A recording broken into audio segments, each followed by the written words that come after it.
The dynamics of these interactions and the understanding of the interest they put into motion are crucial to make sense of religious conflict. However, the problem about multiculturalism is that when it becomes a political doctrine, it does not take into account that the process of representation of ethnic and religious differences are based on the fiction of their authenticity. And that fiction, because it's always constructed. The authenticity is always socially constructed. For nearly 1 century, Brazilian intellectuals have to cope with the puzzling issue of the construction of a nation identity out of different races and cultural traditions, mainly African, Indian, and Portuguese. Various models were proposed, all of which were based on a public policy of racial whitening. In this sense, democracy has never been considered a key element in the imaginary of the nation's representation. The whitening of the race was a key element, but not democracy. Multiculturalism, on the other hand, has to do with the construction of a new form of democracy. This is interesting because we construct a republican state with race, whitening of the race, and now we have to construct a democracy with multiculturalism, with ethnic and differences of religion. So multiculturalism, on the other hand, has to do with the construction of a new form of democracy based not only in universal values, but also in the public expression of different religions and creeds. So let's talk a little bit about democracy and religious secularization. The international consensus that the national states have to protect and give equal rights to minorities is very recent, at least in Brazil. Thus, the nation's existing legal frameworks to deal with cultural difference have to be negotiated to adjust to contemporary conditions. In Brazil, the end of 2 decades of dictatorship raised the issue of how to reconstruct the basis of a new democratic regime. In order to deal with the democratic deficit, the new Brazilian constitution stimulates new governance arrangements intended to include citizens in the governance process. Inspired by this international movement claiming for more political responsibility to the common citizen, priests, pastors, and other representatives of different religions have conquered many positions in the new fora created to deliberate on issues related to national public policies. So they were part of this democratic construction. In this sense, it is possible to assert that secularism, as long as it has become the state's political doctrine, may not be only a simple requirement to separate religious institutions from secular one as far as government is concerned. As Talal Assad suggests, it also presupposes new concepts of religions, new concepts of ethics and politics. One must say that this is very true of the Brazilian democratization process. Many contemporary observers tend to consider that the main characteristic a religion must have in order to respect the requirements of democracy and the secular order is either to contribute to the construction of a civil society, such as Catholic Church done in Brazil, or to promote public debates over liberal values such as individual freedom or human rights. It is possible today to be religious in the public space without using the political agenda. It's impossible to do that, without using the political agenda of the civil rights. The problem here is that when religions become an integral part of modern politics, the practitioners are not indifferent to secular debates. Debates about how the economy should run, which scientific projects should be publicly funded, or what the broader aims of the national education system should be. So public politics and religions become to interact. The key word summing up this political moment is democratic participation, and religions are in this process. The development of this new arena of participation has profoundly affected the way in which religious actions are perceived in Brazil society. In a general analysis, it is possible to say that health, education, and public assistance have become new religious skills. In some situations, it turns out to be very difficult to distinguish between religious organizations and enterprises or academic forums. They behave alike.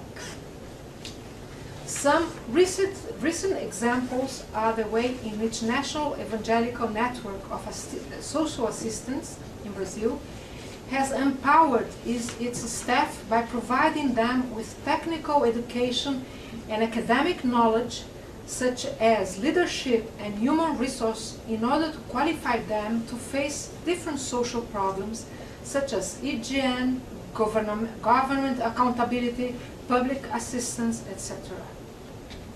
As a consequence, many Christians who were well trained as missionaries and had high-level academic education were training to foster civil society networks to develop their agenda in different fields such as environment, poverty, health, education.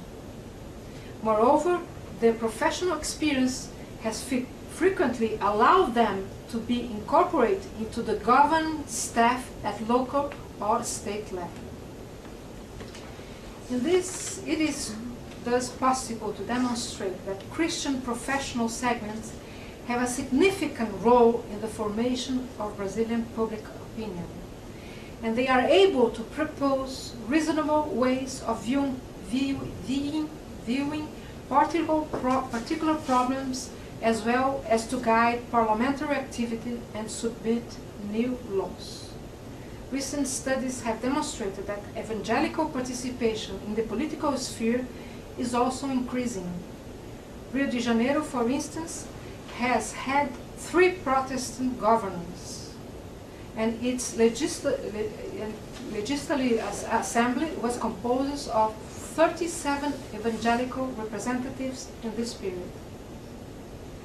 As for public opinion, one should not forget the importance of mass media instruments, televisions and radio channels. Although they are state concessions, hundreds of TV channels have been distributed to religious institutions in the past 2 decades. They infest the media nowadays. Of course, power articulates the public sphere, and many kinds of demands are religious minorities are excluded from its circle of acceptability. Yet, I think that there are many ways of conquering the capacity to speak and be heard in the public sphere. Broadly speaking, it is possible to assert, in terms of a descriptive model, that the Catholic Church is more inclined to develop an habitus, the Bourdieu concept, with the purpose of practically demonstrating how to behave, how to speak, and how to think within a particular public culture. They are much able than our Afro-Brazilian traditions. In fact, evangelical and Catholic movements have been investing a great deal of effort to train their practitioners in this direction in the past decades. The evangelical movements, for instance, know how to articulate individual religious experience to a general understanding to the importance of social responsibility. They now advocate that churches should have a more responsible relationship with society and secularism. The opposite end are Afro-Brazilian traditions. For them, and especially in Candomblé cults, the Judeo-Christian notion of sin does not have a significant meaning. The difference between good and evil depends, in fact, upon the relationship between the practitioner and his own personal God. This popular view of an incidental and external evil agency backgrounds the Christian idea of sin and personal responsibility. The pervasiveness of this idea in Brazilian society somehow models its well-known permissiveness and this preference for abiding by the rules. This kind of social cohesion that ensues from this kind of cult is not universal enough to bind all the members into a single society. The sort of patriarchal authority that supports this form of social network limits its interest to social allegiance. The classical tension between the universality of the political community of the Catholic Church, centered on the general image of the Pope, and the communitarian domain of Candomblé houses, centered on the value of household allegiance, becomes evident here. But the characteristic above, ordered into an abstract scheme to be better described and understood, cannot be taken for essential features. In order to grasp their meaning, it is necessary to insert them into their social context of action, for they might have unpredictable roles in the public spheres under specific political circumstances.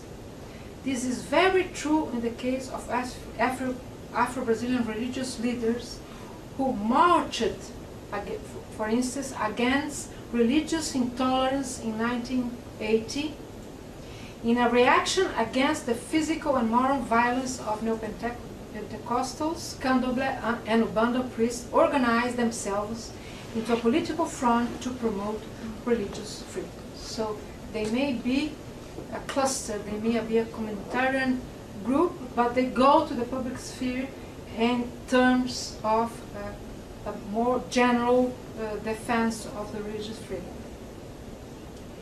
What is very interesting in this case is that if their claim for relevant space in the public sphere eventually become quite successful, it involved their alliance with the black movement.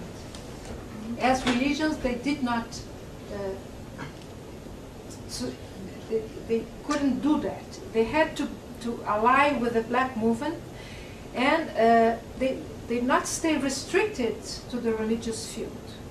Their inscription in the discourse of racial political struggle resulted in a capricious mixture of demands connected to race and religion.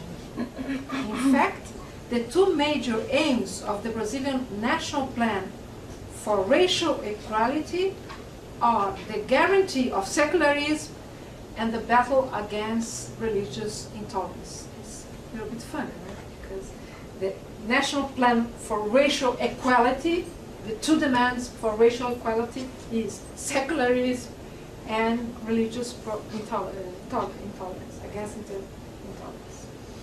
Consequently, it is important to stress that religious meaning are always produced in relation to local perceptions. The public sphere is not an empty space.